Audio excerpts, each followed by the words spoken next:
बहुत slow process है, बहुत स्लो। एवोल्यूशन को आप ये मत समझिए कि बहुत फास्ट प्रोसेस है। अरबों सालों के जैविक विकास का परिणाम है मनुष्य, अरबों सालों का। वो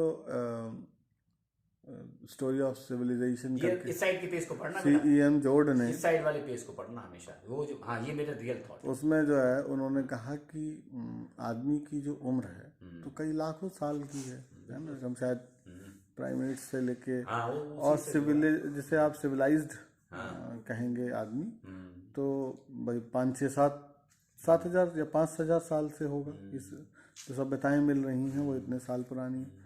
और जो जिसे कह देना चाहिए, मतलब पहले तो जंगलों में ही रहता था आदमी, और वहाँ से उसने अपनी कॉलोनीज बनाई, घर बनाए और रहने लगा। और फिर उसके बाद फिर वहाँ से लेके इन्वेंशन से लेके आज जो हम मैन टू सुपरमैन की वहाँ तक आए हैं, इसमें उसने कहा कि आप जो सिविलाइज्ड आदमी हैं वो सिर्फ 5 हज़ार सालों के हैं, और आपके पास एक इतिहास जो है आपका वो लाखों साल का है। तो लाखों साल से लेके 1,000 साल तक, 5,000-7,000 साल तक ही में आप इस लायक हो पाए। वो आपकी सिविलाइजेशन का एक बाल्यकाल ही हुआ।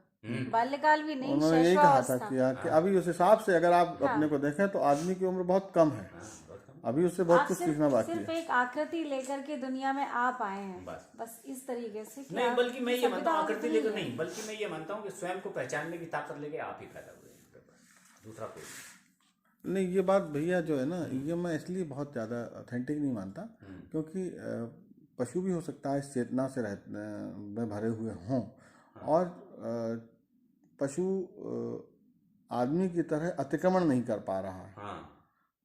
पशु के अंदर वो सामर्थ्य नहीं है, या तो वो योग्यता नहीं है, या वो इसमें हो सकता है वो उत्सुक भी ना हो।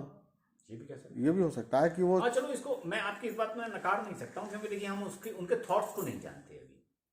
तो अब उनके थॉट्स को अगर हम नहीं जानते, उनके पास शब्द हैं लेकिन उन शब्दों को हम नहीं जानते। हाँ, उनकी लैंग्वेज हम नहीं जानते, वो शब्द तो उनके बिहेवियर के ऊपर भी जो, लेकिन मैं ये तो मानता हूँ, मैंने पशुओं का जो जैसे जो डिस्कवरी में देखता हूँ या इधर उधर भी देखता हूँ, तब ये मानता हूँ कि मैं पशु या कीट जो हैं वो भी एक अपने आप में बड़े, कुछ मामलों में वो बड़े ही ज़बरदस्त हैं। जैसे एक दीमक है, तो दीमक में एक राजा होता है, एक रानी होती है, उनकी पूरी सिपाही होती है, तो उनकी एक पूरी व्यवस्था होती है, सामाजिक व्यवस्था है। और जैसे कह देते हैं, मतलब मैं हमेशा इसका, पिछले दिनों भी मैंने ये बात कहीं बोल रहा था, तो मैंने कहा था कि लोग हमेशा कहते हैं जंगल राज। तो ये जो शब्द जो है, मैं इस पर मुझे बहुत बहुत ऑब्जेक्शंस हैं, क्योंकि जंगल के पास एक व्यवस्था है, बायोडाइवर्सिटी जो है वो जंगल में, आदमी ने व्यवस्था, हाँ, और आदमी ने उस व्यवस्था को तोड़ा है, खराब किया, उसने ख़त्म किया है। तो जंगल में जो राज है वो बहुत बहुत बैलेंस का है। वहाँ बड़ा जानवर जब भूख लगेगी तभी छोटे जानवर को मार के खाएगा, ये नहीं कि वो फालतू में मार के, यहाँ तो हम हमें जरूरत हो या ना हो तो भी हम मार के खा रहे हैं। ढेर नहीं लगा।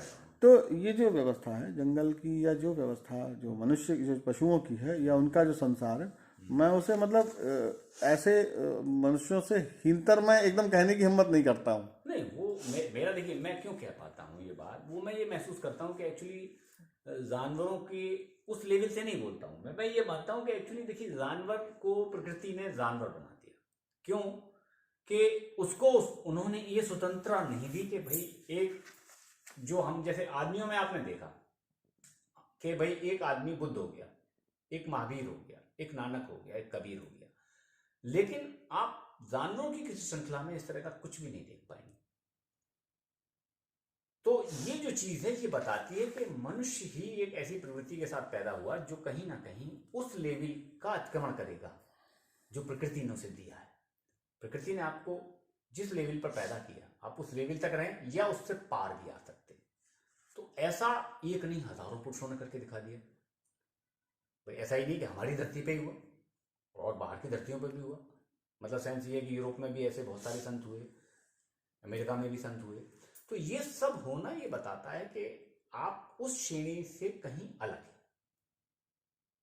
अगर वो चीजें नहीं घटी होती जो हमारे सामने आती हैं तो मैं मान सकता था कि हाँ यार, वो और हम में कोई बहुत बड़ा अंतर नहीं। लेकिन ये जो पैदा हो गए लोग और इन्होंने जो बोल दिया या जो भी अपने आप को दिखा गए दुनिया के सामने, वो ये बताता है कि नहीं भाई, हम उस श्रेणी में नहीं हैं जिस श्रेणी में वो है।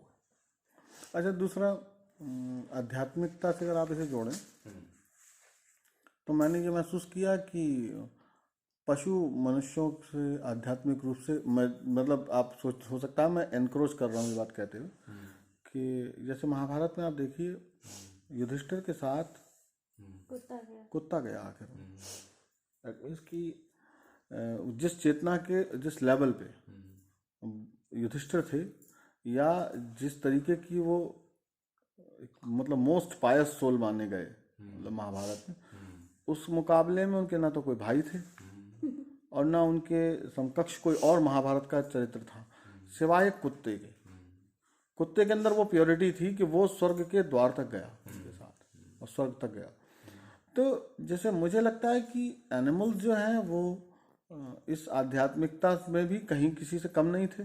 दूसरी बात जैसे और भी बहुत सारे एग्जाम्पल्स हैं कि जैसे बुद्ध थे या मतलब इवन जो परमात्मा ने अपना वाहन बनाए, मतलब हमारी माइथोलॉजी में आप देखो तो सारे परमात्माओं के जो वाहन है जिससे वो मतलब अपने आप को कम्यूट करते हैं इधर से उधर या जो सिंबलाइज करते हैं, है ना। मतलब शायद अगर व्हीकल के हिसाब से आप देखो तो उन पशुओं से ज़्यादा नहीं था। तो मैं ये समझता हूँ कि उनकी जो चेतना है पशुओं की वो मनुष्यों से कहीं किसी मामले में जाके लगभग वो बराबर भी होती है और कभी कभी श्रेष्ठ भी हो जाती है एनिमल्स में। नहीं देखिए, मैं ये इस लेवल पर तो मैं आध्यात्मिकता के नाम पर थोड़ा सा यहाँ अपने आप को बंधा हुआ महसूस करता हूँ। मैं कहता हूँ यार ये कि जानवरों को वाहन बना दिया गया या ये कर दिया गया ये वो नहीं, कर ये दिया तो गया, सिंबलाइज कर रहे हैं। सिंबलाइज कर। हाँ, तो उस मैं लेवल मैं पर उसको मैं ये नहीं कह रहा हूँ, मैं इसके मिस्टीरियस कनेक्शंस ढूंढने की कोशिश कर रहा हूँ। जैसे कि ये जानवर जो है वो परमात्मा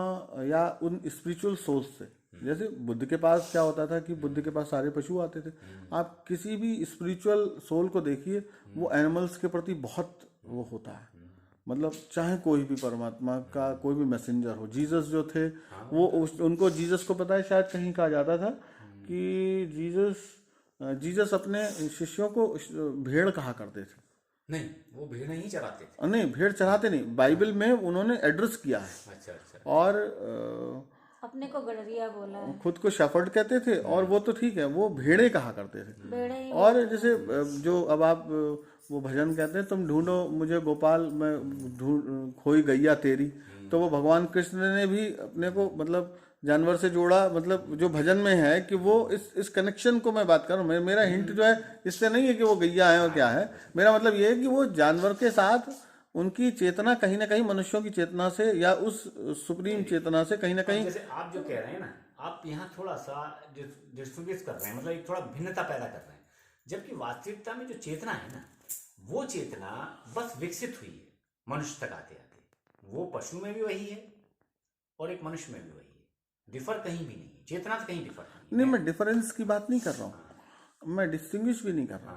मैं ये कहता हूँ कि वो चेतना कहीं आके सिविलाइज करती है, कहीं आके वो एक जगह एट पार आ जाती है। जैसे कि जब युधिष्ठिर के साथ मनुष्य क्यों नहीं गया दूसरा, क्यों वो प्योरिटी कुत्ते के अंदर ही क्यों थी, मतलब एक एनिमल के अंदर थी। जस्टिफाई है, मैं ये नहीं कह रहा कि आपने कोई अनजस्टिफाइड थॉट लिया है, लेकिन बात सबसे बड़ी ये है कि एक्चुअली कुत्ता उनके साथ वहां तक आया जहां तक आने की कोई संभावना नहीं थी। तो उस लेवल पर फिर वो चले गए कि भाई चलो इस कुत्ते को हम वहां तक ले जाए।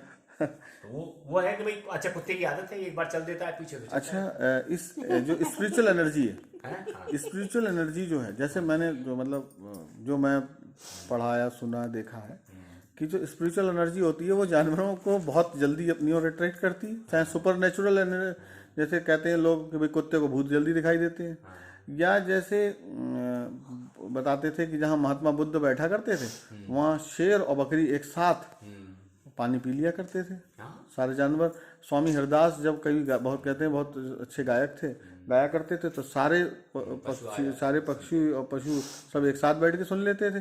तो मतलब वो चीज़ें उनको भी उतनी ही अट्रैक्ट करती थी जितनी मनुष्य को करती थी। मतलब उनके जो टेस्ट कहो ये तो मतलब जैसे एक हमारे अंदर जो स्टीरियोटाइप में भरा गया है कि जानवर जो है वो हमसे हीन है नहीं, वो और हमारी चेतना उनसे श्रेष्ठ है। नहीं, चेतना श्रेष्ठ नहीं, चेतना श्रेष्ठ नहीं, बल्कि आप ये कहिए कि चेतना तो सब में, जो चाहे पशु में थी, चाहे आप में थी, चाहे किसी और छोटे से जीव में है, वो सेम है। लेकिन बस आप अपनी चेतना को पहचान सकते हैं, पशु अपनी चेतना को पहचानते नहीं हैं। बस वो अपनी चेतना को नहीं पहचान सकते, उनके पास प्रकृति ने उस लेवल ये भी भैया हम प्रिसाइजली कैसे कह सकते हैं? इसलिए कह सकते हैं कि आप देखिए उस लेवल पर उनके पास वो सेंसेस भी नहीं है जो सेंसेस आपके पास है। आप उसको उस लेवल पे देखिए ना, बिल्कुल बायोलॉजिकल देख लीजिए उसको। तो बायोलॉजिकल जब आप इस चीज को देखेंगे तो आपको एहसास हो जाएगा कि हाँ यार, वाकई हम जिस लेवल पर विकसित हुए हैं प्रकृति ने ही किया है, हम खुद तो हो नहीं गए अब, लेकिन उनका विकास प्रकृति ने उस लेवल पर नहीं किया। वो ठीक है, उन्होंने पशु बनाया, वो एक जीवन है, हम एक जीवन है, उसमें कोई डिफरेंस नहीं है, लेकिन जो चीजें हमारे पास हैं वो उनके पास नहीं। तो बस ये थोड़ा सा डिफरेंस ये बताता है कि पशु का जो जीवन है वो बंधा बनाया जीवन है, उस लेवल का जीवन है जो प्रकृति ने उसे बांध कर दिया। लेकिन मनुष्य का जीवन एक ऐसा जीवन दिया जिसे वो बांधती नहीं है, पूरी तरह से छोड़ती है, वो कहती है नहीं। और वो मैंने आपको एक साइंटिफिकली बताया कि सारे पशुओं की रीढ़ इस प्रकृति के लंबवत है और ये जो है इस तरह की, मतलब समान। और मैं जब आपकी कल बात सुन रहा तो मुझे कई चीज़ें और भी जानी, जैसे आदमी की फिंगर्स हैं तो वो मूवमेंट में रहती हैं, होल्ड कर लेता है। जानवर की फिंगर्स ऐसे कभी रन नहीं करती, तो वो किसी को कैप्चर नहीं कर सकता, होल्ड नहीं कर सकता किसी चीज़ को। वो एक उंगली का इस्तेमाल नहीं कर सकता, आप एक का कर सकते हैं। आप किसी जानवर को एक उंगली का इस्तेमाल करते हैं, बहुत कम जानवरों को देखेंगे, सारी उंगलियों का इस्तेमाल नहीं, लेकिन परमात्मा ने उन्हें बहुत और तरीके की योग्यताएं दी। हाँ, क्यों नहीं, वो आपसे जैसे किसी की स्मेल करने की पावर बहुत ज्यादा है, वो आपसे ज्यादा बलशाली है। इवन मुझे किसी ने बताया था कि जैसे वो अपने जेंडर को भी बदल लेती हैं एज पर द रिक्वायरमेंट। कुछ मछलियां ऐसी होती हैं कि वो अपना जेंडर तक बदल लेती हैं, बिल्कुल, जो मनुष्य के पास नहीं है। वो तो एक्चुअली टेम्परेचर का खेल है, जहाँ तक जो जेंडर का बदलने का खेल है वो एक टेम्परेचर का खेल बताया है। साइंटिस्टों ने ये कहा है कि उनका टेम्परेचर इस लेवल का होगा तो नर पैदा होगा उस अंडे में से, और इस लेवल का होगा तो मादा पैदा होगी। इस तरह का हम, क्योंकि हमने बायो पढ़ी है तो थोड़ा सा हम इस नहीं, जैसे एक मेल है और वो मेल ही फीमेल में कन्वर्ट हो जाता है। मछली है, एक मछली है, वो बदल लेती है। वो जो है as per the requirement of the time, मतलब जैसे सारी फीमेल मछलियां हैं तो उनमें से एक जेंडर बन जाएगी वो करने के लिए, उस साइकिल को बढ़ाने के लिए। वो मतलब अब आप देखिए जीवों के संसार में कितनी वो है कि उन्हें अपने को इवॉल्व करना है, तो वो अपने एज पर वो कर सकते हैं, ये क्षमता उनके पास होती। मनुष्य के पास ये क्षमता नहीं होती। मनुष्यों ने इतने सालों में, हजारों सालों में जाके, मतलब अभी पिछले कुछ 150 सालों में अपनी जो बर्थ रेट थी उसको कंट्रोल करने में कितना उसको वो करनी पड़ी।